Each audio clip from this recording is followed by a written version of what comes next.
कर्म करे किस्मत बने, जीवन का यह मर्म, प्राणी तेरे हाथ में, तेरा अपना कर्म, तेरा अपना।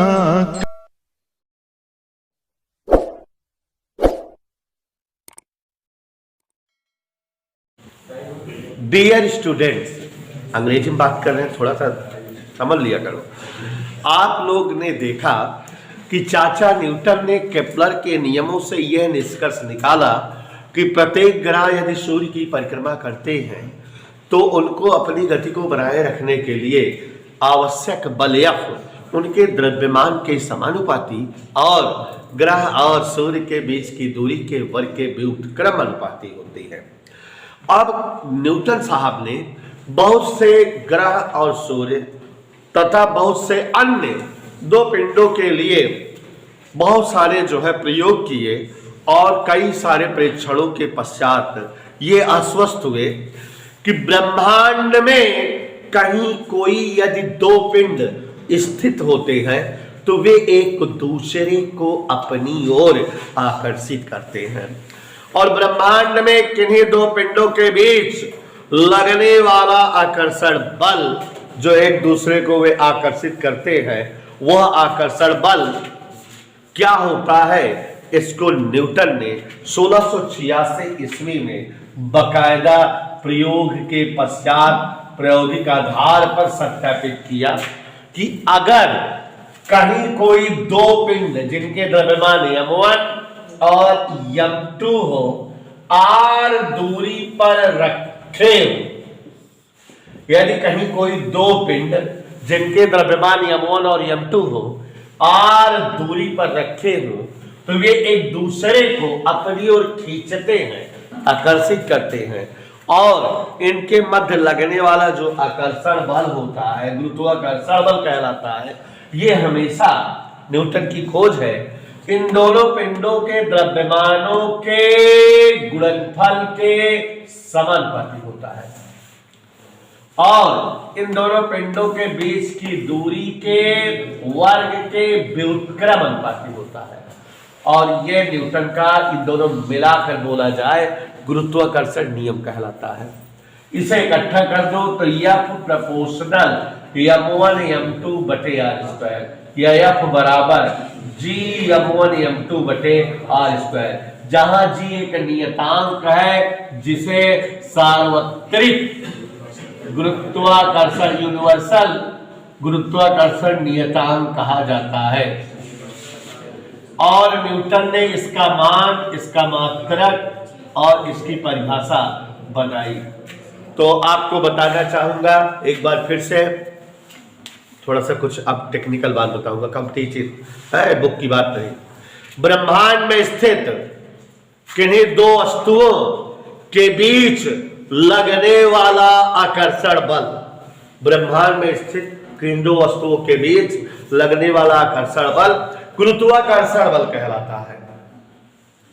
और इस बल का मान दोनों पिंडों के द्रव्यमानों के गुणनफल के समानुपाती, बीच की दूरी के वर्ग के व्युत्क्रम अनुपाती, अर्थात यदि पिंड m1 और m2 द्रव्यमान वाले हो, r दूरी पर धरे हो, तो न्यूटन चाचा के हिसाब से उनके बीच लगने वाला गुरुत्वाकर्षण बल F proportional m1 m2 proportional 1/r square means F proportional m1 m2 by r square, F बराबर g m1 m2 बटे r स्क्वायर। बच्चों, गुरुत्वाकर्षण बल की कई सारी खासियत होती है। पहली, ये केंद्रीय बल होता है। जो बल दो बिंदुओं के बीच लगता है उसे केंद्रीय बल कहते हैं। और ये केंद्रीय बल है, इसलिए यह संरक्षी बल है, नष्ट होने पर पुनः प्राप्त किया जा सकता है। इस बल के विरुद्ध कार्य को हम प्राप्त कर सकते हैं। माने ये संरक्षी बल है, केंद्रीय बल है, विद्युत चुंबकीय बल है और प्रकृति का मूल बल है। आप याद करो, हमने पहले लेसन में आपको पढ़ाया था प्रकृति के मूल बलों के बारे में। तो पहला जो है गुरुत्वाकर्षण बल था, दूसरा स्थिर वैद्युत बल था, तीसरा प्रबल नाभिकीय बल था, चौथा जो है दुर्बल नाभिकीय बल था। यही था ना। तो ये संरक्षी बल है, केंद्रीय बल है, विद्युत चुंबकीय बल है, और इसकी प्रकृति सदैव आकर्षण होती है।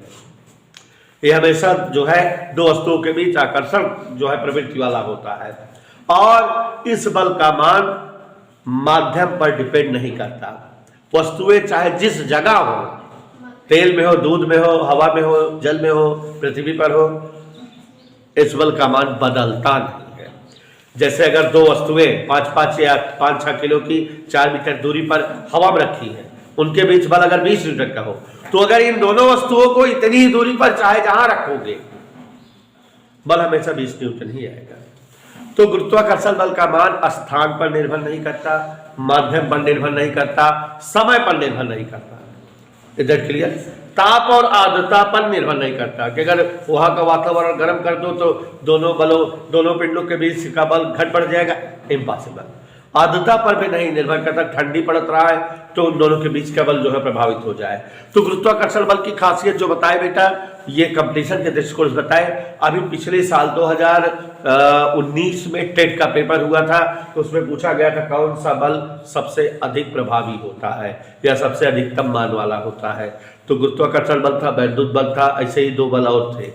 तो उसमें आप जान रहे हो कि सबसे ज्यादा ताकतवर बल जो है कूलाम बल या वैद्युत बल था, क्योंकि इसमें जी का मान 10⁻11 होता है। तो मतलब ये बहुत छोटा हो जाता है ये बल।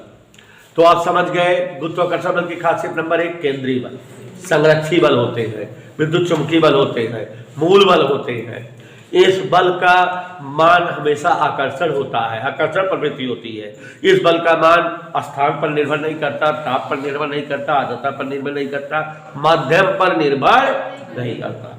तो बच्चों यहाँ जो जी है सार्वत्रिक गुरुत्वाकर्षण नियतांक, इसका जो है आप अभी मान निकालेंगे, मात्रक निकालेंगे, परिभाषा निकालेंगे, और फिर उसके बाद स्मॉल जी और कैपिटल जी में संबंध, फिर पृथ्वी का द्रव्यमान, फिर घनत्व, बहुत सारी चीजें निकालेंगे।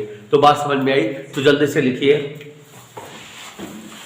वैज्ञानिक न्यूटन के अनुसार 1686 ईस्वी में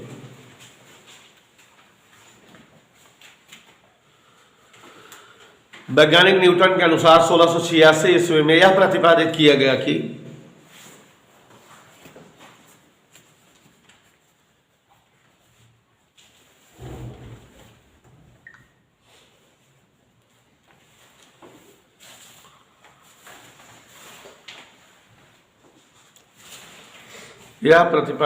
गया कि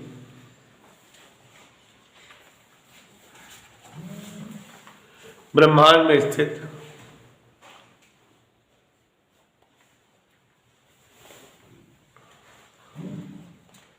प्रत्येक 2 वस्तुएं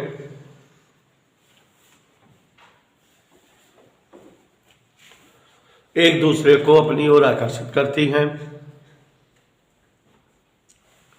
एक दूसरे को अपनी ओर आकर्षित करती हैं।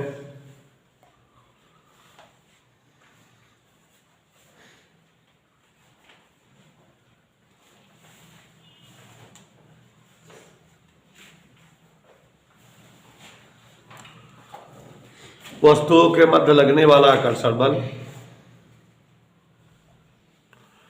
गुरुत्वाकर्षण बल कहलाता है।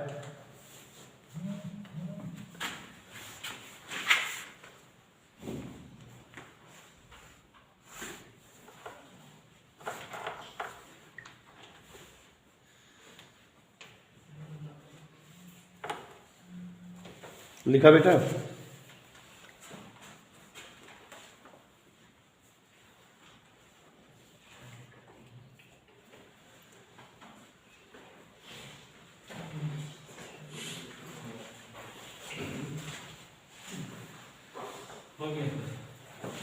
गुरुत्वाकर्षण बल कहलाता है। न्यूटन ने गुरुत्वाकर्षण बल के लिए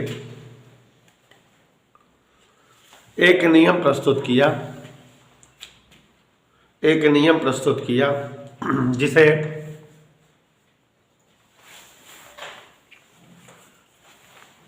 न्यूटन का सार्वत्रिक गुरुत्वाकर्षण नियम कहा जाता है।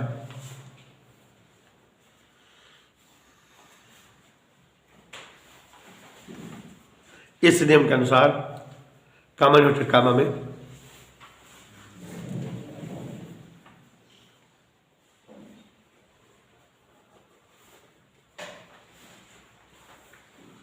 ब्रह्मांड में स्थित किन्हीं दो पिंडों के बीच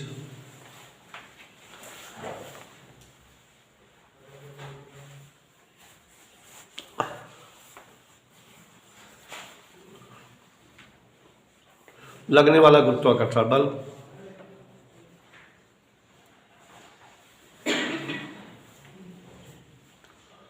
उन पिंडों के द्रव्यमानों के गुणनफल के समानुपाती।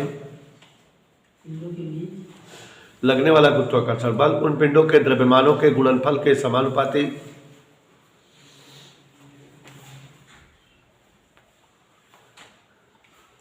तथा मध्य की दूरी के वर्ग के व्युत्क्रमणपाती। द्रव्यमानों के गुणनफल के समानुपाती तथा मध्य की दूरी के वर्ग के व्युत्क्रमानुपाती होता है। इस बल की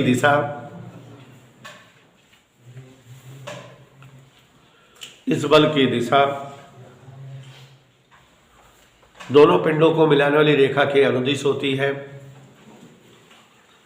थोड़ा तेज लिखो। इस बल की दिशा दोनों पिंडों को मिलाने वाली रेखा के अनुदिश होती है।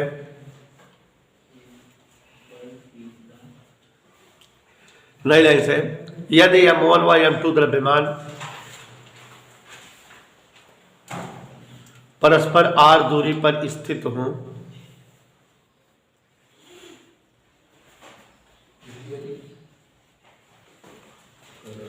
m1 व m2 द्रव्यमान परस्पर r दूरी पर स्थित हों तो उनके मध्य लगने वाला गुरुत्वाकर्षण बल F, ये पूरे छाप लो चित्र सहित फुल।